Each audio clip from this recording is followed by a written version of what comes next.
and welcome to another segment of DSU Inside Perspective. I'm Carlos Holmes, and this is a show where we talk with faculty, staff, students, guests about some of the things that are going on in the world, or we look at some of the things that are going on here at the great campus of Delaware State University. Today I have Dr. Sam Hoff, George Washington Distinguished Professor of History and Political Science, and today we're talking about a dual observance that we have here in the United States, Citizenship Day and Constitution Day. Dr. Hoff, welcome to the show. Thanks, Carlos. When exactly are these dual observances? When do they take place?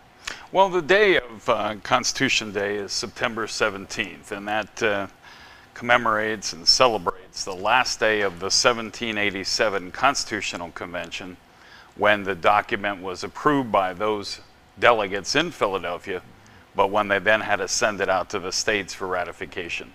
So that's the specific day, and events could be a 2-week window, a week before through a week after that day. Now, the federal government really has placed a priority on this observance taking place, and how have they enforced that? Well, that's a good question. There are many federal departments that provide federal funds, and whether it's Department of Education or any of the other federal departments or agencies, and each one of those must report back to the administration from year to year about the use of those funds, and that includes specifically how the funds are used to commemorate or celebrate Constitution and Citizenship Day. Okay. Well, let's look at it. Obviously, the federal government decided that this is important for us. So, okay, we need to observe these two different, I don't want to call them holidays, but observances. Okay. Citizenship Day. What should people be doing to recognize Citizenship Day? Well, you know, that's a good question. We look at ourselves as Americans who grow up, become adults, and have basic obligations, pay taxes, and obviously follow the laws, but citizenship means much more than that. It means to be engaged in your community. It means to get active in areas where you believe it's necessary. It certainly means to look out for your neighbors who might be discriminated against and who might need your help. So all of those things, in my view, are a part of active citizenship. And to be a citizen means something special, and ironically, the recent naturalized citizens are among those who cherish that the most.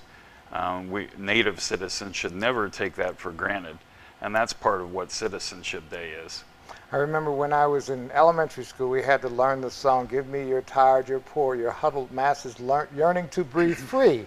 And this was reflective of a country that celebrated its willingness to open its arms to people from all over the world to come and become citizens in the United States. But now it's against a backdrop where we still celebrate Citizenship Day, but we also have this great debate over immigration law. Is there an irony there? Do you find an irony there? Yes, I do, because this day of September 17th is a popular day for those folks who have gone through naturalization to actually take the pledge of Citizenship Day. So in that sense, I think that there is some irony there. But certainly we can link the issue of citizenship with the current debate on immigration.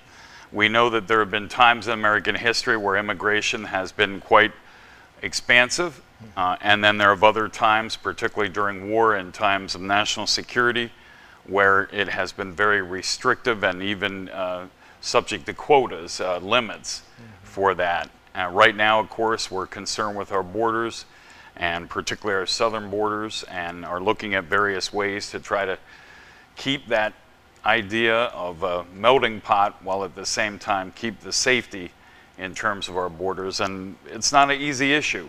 President George W. Bush attempted the guest worker program right at the beginning of his second term when he had a lot of reservoir of authority, and he wasn't able to get that done as popular as he was going into the second term. President Obama has initiated some things and has even as recent as today said that he's willing to proceed without congressional authorization on certain aspects to try to implement his view and the administration's view of immigration. Mm-hmm. Okay, so we have the other part now, Constitution Day, and it's a no-brainer. What that is, that's celebrating the U.S. Constitution. However, we have a lot of people that probably don't know what's all in the Constitution. We hear about the big Constitution items. The right to bear arms is always out there, you know, freedom of speech, you know, but really a lot of people don't know a lot about the Constitution other than those big things, right? So I guess part of this is, you know, to maybe learn more about the Constitution.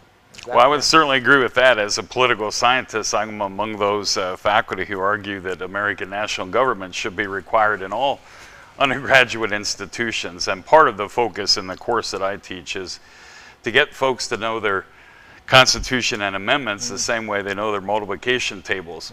Not just for some short-term memory, you know, for a quiz or exam, but because there are many places in a person's life where knowing the document, the government that is the one that we're a part of comes in handy and is valuable and is beneficial to one's life and one's career, and certainly to various things that one might do as a citizen.